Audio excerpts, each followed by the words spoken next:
சமூகத்தின் பெரும் பிழையில் தழைத்த சிறு செடியாய் உடல் விற்று உயிர் காக்கும் ஆன்மாக்கள்தான் பாலியல் தொழிலாளர்கள்.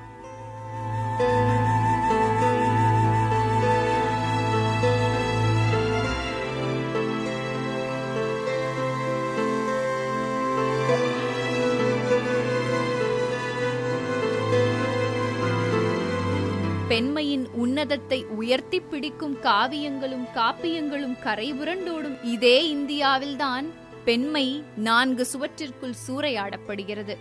துன்புறச் செய்யும் திருமண வாழ்வும் வறுமையும் இந்தியாவில் பல லட்சக்கணக்கான பாலியல் தொழிலாளர்களை உருவாக்கியிருக்கிறது. இயல்பு வாழ்க்கையில் இவர்கள் யார்? நம்மிடம் என்ன சொல்ல விரும்புகிறார்கள்? பார்க்கலாம் இன்றைய சாமானியரின் குரல் நிகழ்ச்சியில்.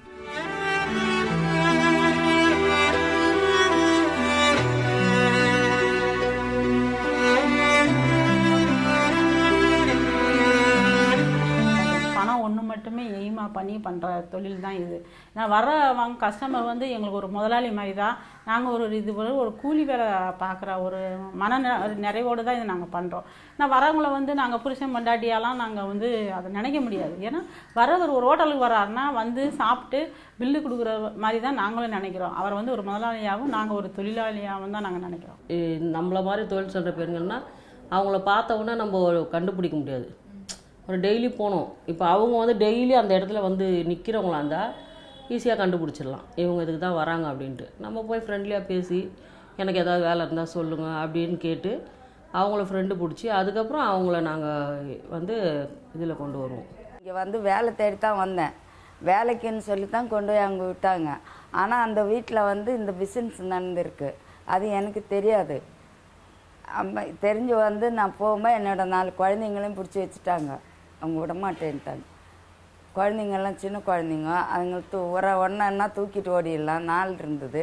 ஒன்றும் பண்ண முடியல. நான் 10,000 ரூபாய்க்கு விற்றுட்டு போனதாக அவங்க சொன்னாங்க. உங்களை வீட்டு வேலைக்கெலாம் வர சொல்ல கிடையாது, உங்களோட தொழில் பண்ண தான் வர சொன்னோம் அப்படின்னாங்க. அப்படின்னா எனக்கு என்னன்னு தெரியாதுங்க. எனக்கு நான் அந்த மாதிரிலாம் செஞ்சு பழக்கம் இல்லை அப்படின்றதுக்கு ஏன் அவங்க புருஷங்கிட்டலாம் இருந்தது இல்லையா அப்படின்னு ஒரு மாதிரி கேவலமாக பேசினாங்க.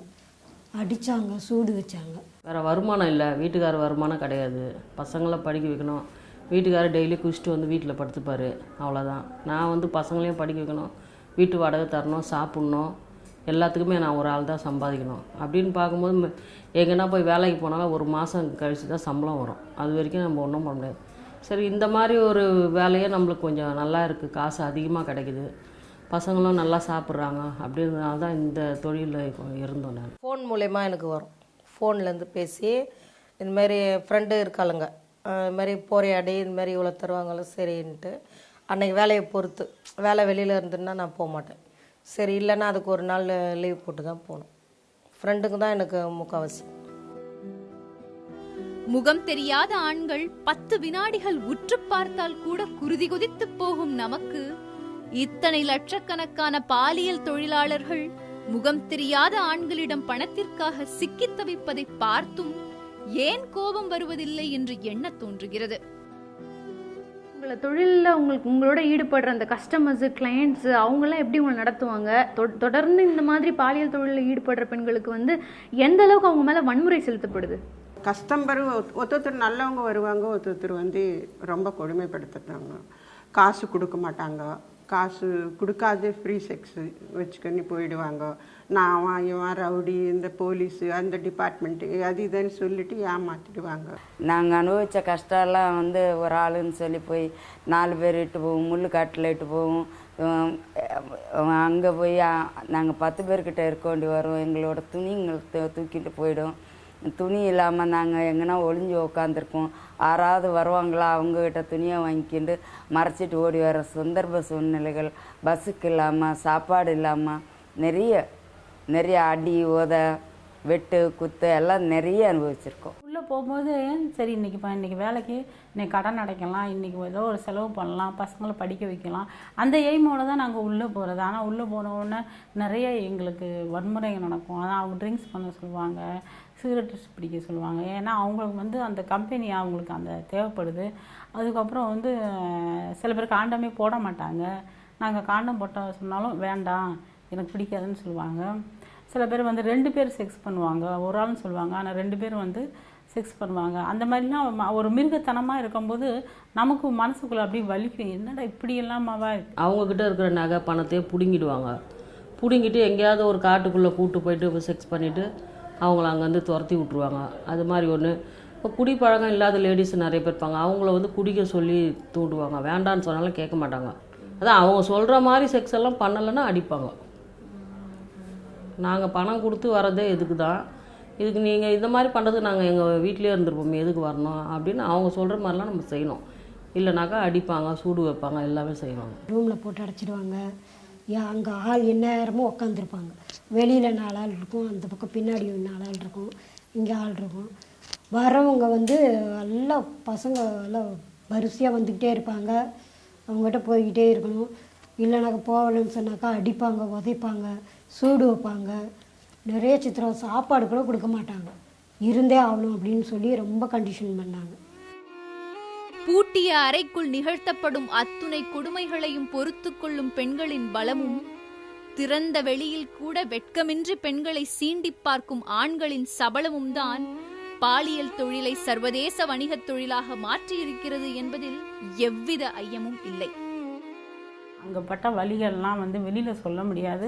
வெளியில் சொன்னாலும் ரொம்ப கேவலம், ஏன் போகிற நீன்ற மாதிரி நினைப்பாங்க. ஆனால் அங்கே ஒவ்வொரு நிகழ்ச்சியும் நடக்கும்போது நம்ம படுத்து பார்க்கும்போது அப்படியே மனசு வலிக்கும், கண்ணிலேருந்து அப்படி கண்ணீராக அப்படி யார்கிட்ட சொல்கிறது, எப்படி நம்ம மனசை தேத்திக்கிறதுன்னு சில இரவுகள்லாம் சொல்லாமல் அழுதுருக்கேன் நாங்கள். பாலியல் தொழிலில் ஈடுபடும் பெண்களுக்கு இழைக்கப்படும் துரோகம் என்பது காசு கொடுக்காமல் ஏமாற்றும் இடைத்தரகர்கள் முதல் சுயலாபத்திற்காக இவர்களை பயன்படுத்திக் கொள்ளும் சில காவல்துறையினர் வரை நீள்கிறது. புரோக்கருங்களை பார்த்தீங்கன்னா ஃபஸ்ட்டு வந்து அவங்க தான் கூட்டிகிட்டு போய் இந்த தொழிலுக்கு விடுவாங்க. அவங்க வந்து ஃபஸ்ட்டு வந்து ஃப்ரீயாக இருக்கணும்னு நினைப்பாங்க, பணம் கொடுக்காம. இன்னொன்று பார்த்தாக்கா நம்ம சம்பாதிக்கிற எவ்வளோ கஷ்டப்பட்டு நம்ம சம்பாதிச்சிட்டு வருவோம், அதில் வந்து அவங்களுக்கு கமிஷன் கொடுக்கணும். கொடுக்கலனாக்கா ஒன்று இன்ஃபார்ம் பண்ணி போலீஸில் இன்ஃபார்ம் பண்ணிடுவாங்க, இல்லை ரவுடி பசங்க அந்த மாதிரி ஆளுகிட்ட யாரையாவது மாட்டி விட்ருவாங்க. இவங்க இந்த இடத்துல நிற்கிறாங்க அப்படி சொல்லிட்டு அவங்க வந்து என்ன பண்ணுவாங்க, அவங்க ரோட்டில் நிற்க விடாமல் எதாவது பிரச்சனை பண்ணுவாங்க, இல்லை போலீஸ்காரங்க ஏதாவது கேஸை போட்டு உள்ளே அனுப்பி விட்ருவாங்க. முதல்ல காசு வாங்கிக்குவாங்க கஸ்டமர் வந்து. வாங்கிக்கொண்டு அப்புறமா வந்து இருந்துட்டு வெளியே வந்தன மேலே அந்த கஸ்டமர் காசே கொடுக்கல, நான் என்ன செய்கிறது அப்படி என்னன்னு சொல்லுவாங்க. சில பேர் வந்து ஒரு 10 ரூபா 100 ரூபா கொடுத்தாங்களான்னா ஒரு 50 ரூபா வரைக்கும் அவங்களே எடுத்துக்குவாங்க. 20 30 நம்ம கையில் கொடுத்துட்டு போயிடுவாங்க. சில சமயங்களில் இந்த வக்கிர வலையிலிருந்து தன்னை காப்பாற்றுவதாக கூறும் வாடிக்கையாளர்களின் வேடிக்கை வார்த்தைகளை நம்பி ஏமாறும் பெண்கள் ஏராளம் என்று இவர்கள் தெரிவிக்கின்றனர். நான் உன்னை காப்பாற்றுறேன், நான் உன்னை வச்சுக்கிறேன், நான் உன்னை காப்பாற்றி நான் உன்னை அனுப்புகிறேன் அப்படின்னு கூட்டி போயிட்டு அவன் ஒரு நாள் ஃபுல்லாக வச்சுருந்தா அவன் வேலையை முடிச்சுட்டு தான் அவன் அனுப்பான். நான் 10 காசு தர மாட்டான், சாப்பாடு மட்டும் வாங்கி தருவான். பிள்ளைகளை வளர்ப்பதற்காக உடல் விற்று பாதுகாப்பற்ற உறவுகளால் கொடிய நோய் தொற்றுக்கு ஆளாகி தற்போது நிலைகுலைந்து நிர்கதியாய் தங்க இடமின்றி தவித்துக் கொண்டிருக்கும் இந்த தாய்மார்களின் துயரம் நம் கண்களில் அல்ல நெஞ்சில் ஈரம் கசியச் செய்கிறது. தான் பெற்ற மகள் கூட தன் நிலைமையை புரிந்து கொள்ளாமல் துரத்தி அடிப்பதாக கூறி கதறுகிறார் இவர். எனக்கு ஹெச்ஐவின்னு தெரிஞ்ச உடனே ஸ்டாப் பண்ணிட்டேன். எனக்கு அதாவது 1 வருஷம் இல்லை 2 வருஷம் தான் இந்த தொழிலில் இருந்திருப்பேன்.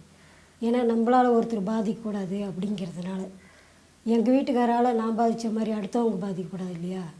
அப்பயும் வந்து எங்கள் வீட்டுக்கார மேலே இருந்த கோபத்தில் தான் நான் வந்து என்னை வீட்டை விட்டு திரத்தி விட்டாங்க.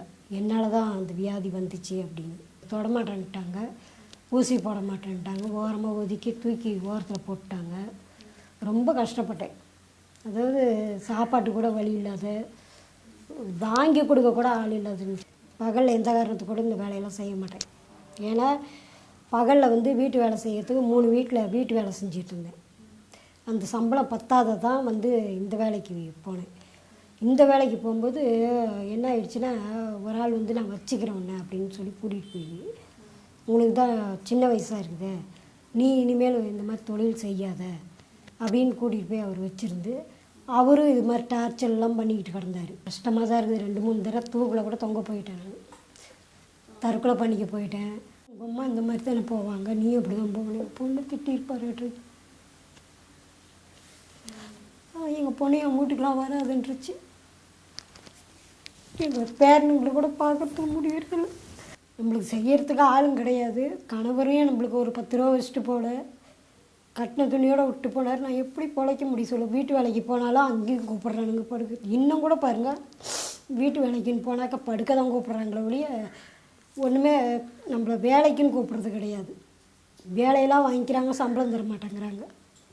ரொம்ப கஷ்டமாக இருக்குது. இப்போ எந்த வேலைக்கு போனாலும் கஷ்டமாக இருக்குது. இப்போ உடம்பு சரியில்லாத 2 வருஷமாக ஹாஸ்பிட்டலில் இருந்த மஞ்சக்காமலை வந்தது, டிபி வந்துச்சு. ரொம்ப கஷ்டப்பட்டேன், ரொம்ப வேதனையாக இருக்கு.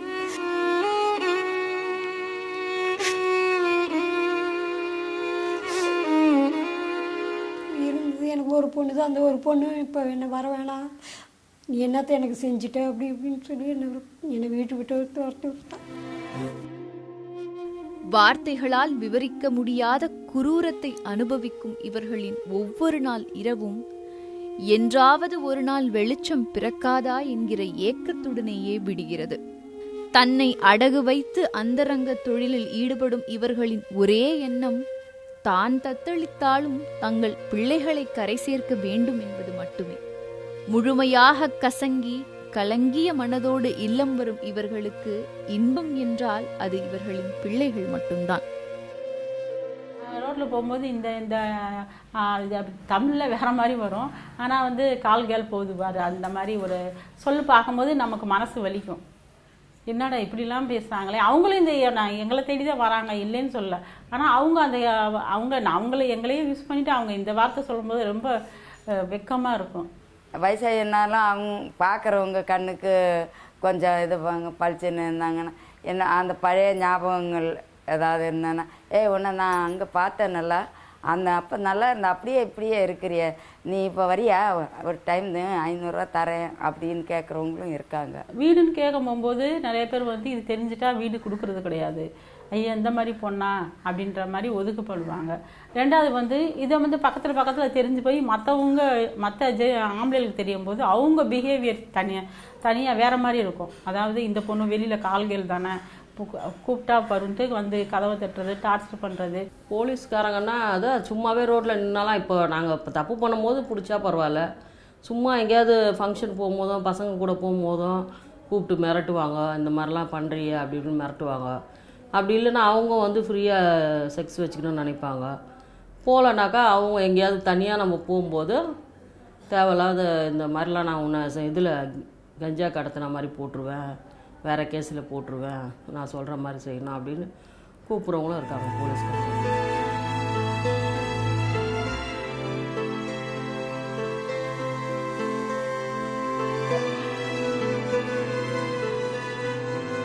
அந்த மாதிரி டிஃப்ரெண்ட்டாக ஆட்கள் வந்து டிஃப்ரெண்ட்டாக உங்களை ஹேண்டில் பண்ணும்போது அது எந்த அளவுக்கு வேதனை தருது உங்களுக்கு? ஏன் இந்த தொழிலில் இருக்கணும்? ரொம்ப வேதனை. இந்த தொழிலில் இருக்கிறோம் அது ஏன் இல்லை, ஏன் நம்ம உயிரோட இருக்கிறோம்,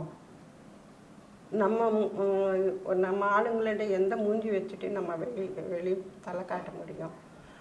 அப்படியே என்ன சாவர வரைக்கும்னு மனசு துடிக்கும்.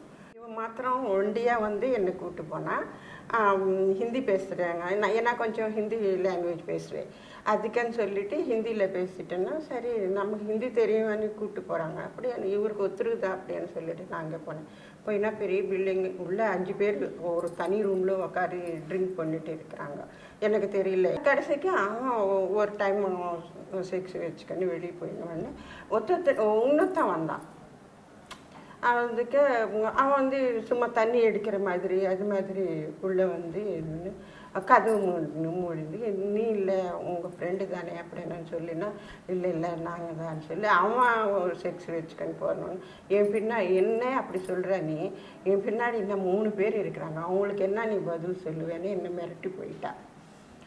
அது அவன் சொல்லின மாதிரி ஒத்தத்துறா 5 பேர். உங்கள்கிட்ட வர ஆண்கள் வந்து எந்த அளவுக்கு உங்களுக்கு வந்து வெவ்வேறு விதமான உடலுறவு வேணும் அப்படின்னு சொல்லிட்டு உங்களை டார்ச்சர் பண்ணுறாங்க? அதுதான் அவங்களுக்கு வந்து வீட்டில் அவங்க ஒய்ஃபுங்க எல்லாமும் நல்லா திருப்தியான செக்ஸு கிடைக்காது. அப்போ இங்கே வந்து நம்ம காசு கொடுக்குறோம், இவங்களை இதெல்லாம் கேட்கலாம் அப்படின்னு சொல்லி தான் எங்களை வந்து வெரைட்டியாக அந்த வேலை செய்வீங்களா என்ன இல்லை இந்த மாதிரி கேள்விகள் எல்லாம் நிறைய கேட்பாங்க. எக்ஸ்போர்ட் போனால் அவன் சரியில்லை, மேனேஜர் அங்கே இருக்கவங்க. வீட்டு வேலைக்கு போனால் அந்த ஓனர் சரியில்லை. என்ன கேட்டால் எல்லா இடத்துலையும் இந்த ஃப்ராடு தானே, முள்ள மாதிரி தானே இருக்குது. யாருமே சரி கிடையாது. பொதுவாக இல்லை, நான் அனுபவிச்சிருக்கேன். நான் பார்க்குற இடத்தெல்லாம் அங்கே ஃப்ராடு நடக்குது. ஃப்ராடு தானா வேலைக்கு போனால் நீ வரியா, என் கூட படுக்கிறியா, பச்சையாக சொல்கிறானுங்க. நீ படுத்துக்கிறியா, அப்போ தான் உனக்கு இங்கே வேலைன்றானுங்க. அப்போ இதில் தான் தொழில்னா அப்போ அதுவும் அதுக்கு என்ன பேர்? அது அந்த ஓனர்ஸ் கூப்பிட்றான், அப்போ அதுக்கு மட்டும் என்ன பேர்? அது மட்டும் இதுவா? விபச்சாரி என்று இவர்கள் மேல் குத்தப்படும் முத்திரையின் ஆணிவேராக இருக்கும் இதே சமூகம்தான் இவர்களை மீண்டும் மீண்டும் இந்த படுகுழியில் தள்ளுகிறது. மனதளவில் மாசடைந்த இந்த சமூகம் இவர்கள் இந்த தொழிலை கைவிட்டு வாழ நினைத்தாலும் ஏற்க மறுக்கிறது. உடல் சுகத்திற்காக ஓடுகிறார்கள் என்று இவர்களை தூற்றும் இந்த சமூகத்திற்கு இப்போதாவது இவர்கள் உயிரில்லா பிண்டங்களாக படும் அல்லல் புரிந்திருக்கும் என்ற நம்பிக்கையில் இன்றைய சாமானியரின் குரல்.